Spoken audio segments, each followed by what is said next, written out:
So here we go. My name is Erica again, and this is video number 2 for my self-harm section and trying to bring awareness to the subject. As most of you have heard from my first video, I am a recovering self-harmer myself, and it's really hard to do it when you don't have a decent support system of at least somebody. A lot of people feel alone, and they're not, and I'm here to address the misconception of one of the facts that my friend made in her video, love you, Sierra, that I'm not seeking attention. We are not seeking attention. So on that note, here we go. People who self-harm are not seeking attention. They're seeking an outlet for their pain. Sure, there are those who do it specifically for attention, and unfortunately, they are the ones who cause us to have such negative feedback from society. If it was all for attention, self-harmers would not try to hide the cuts, the burns, the bruises, and the scars that we've made. They would flaunt them proudly. Those who flaunt them are typically your attention seekers. Please know how to weed through what is real and what is not. The ones who do it solely for attention are those who actually do need to go get serious psychiatric help. The ones who hide need friends. Finding friends in the community of self-harmers is very difficult since you do not have those who will step in and put in any positive feedback. You're going to have those who only give you negative feedback, which is terrible. They're only making the situation 10 times worse. If you see somebody who is hurting themselves, instead of giving them some sort of crap or hard time about you need to be locked in a padded room or you need serious help, you need therapy. No, what we need is people who will not only support us and help us become a better person in general, but we also need people who will just maybe shut up and listen. We have things that need to be said that nobody else will listen to, and we feel like when we do hurt ourselves, that we're listening to ourselves, that at least, in my situation as cutting, the blade listened. It didn't judge. It gave me no negative feedback about my thoughts, my fears, my pains, my tears. It didn't hurt me to hurt myself because I had found an object in my life that was not going to turn me away or judge me for any reason. That object, my blade, became my friend. We need real friends. We need support. Try being a little more loving, being a little more caring, being a little less judgmental in everything that you do in everyday life, because the people you're talking so badly about might be those with serious complexes that you don't even realize.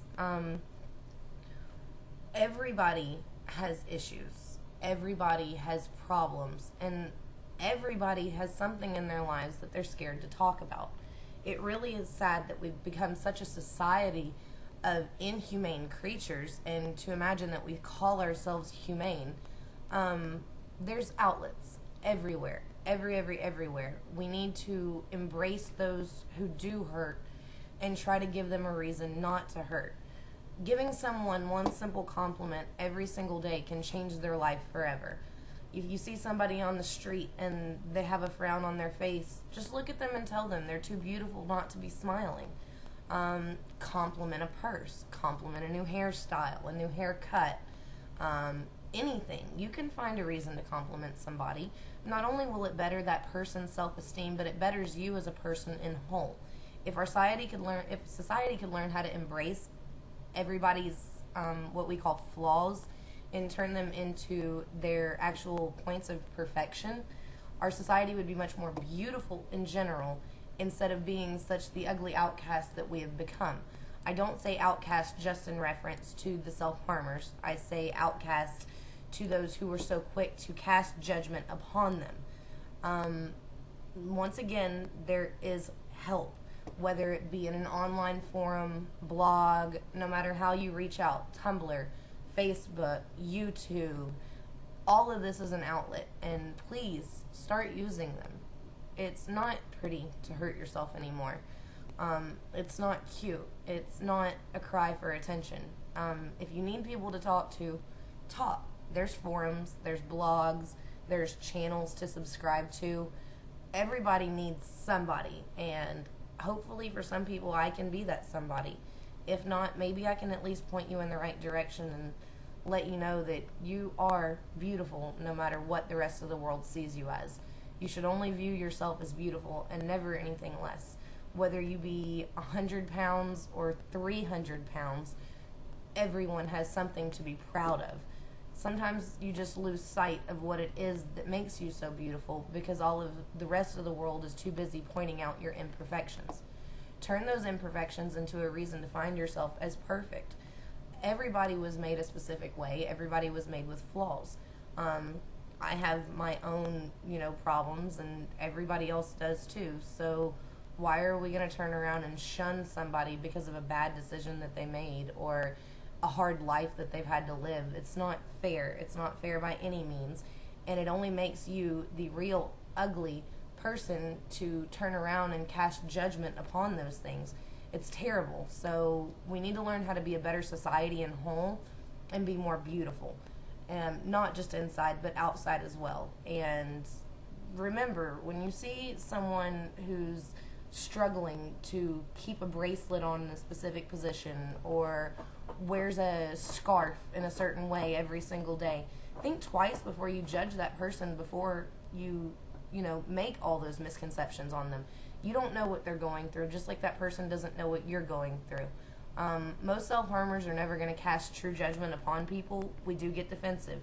But just remember, our defense is just another way to cope with it. Hiding things does not mean that we don't want help. It means that we're scared of the help we've already tried to find. Please be more accepting of those around you, and please try to find the true beauty in everything that is around you, because it does exist. And I'd rather not see this world go so ugly so fast, especially to our youth, especially to the girls. Our young girls have such problems with dealing with things like weight and beauty and how to wear perfect makeup, or can they get their nails done in a certain way to make them look like everybody else. I mean, all we have in society is videos of, hip-hop stars putting girls with big butts and big boobs and tiny waists in their video, and beautiful girls with long hair and flowing in the right directions, and that's not how people really look. And it's sad that we let our youth compare themselves to it. Parents, be more open. Pay attention to what your kids are watching, and then teach them the meaning of real beauty. Or else they're going to lose sight of what is real and what is not, and they're going to start living in a fantasy world. Let them know that it's okay to talk. Don't judge them so quickly for making negative mistakes. We've all made them, and we all learn from our mistakes. You can't tell me that you're perfect, because nobody is. So I hope that you all like this and you all listen, because remember, I'm just seeking friends.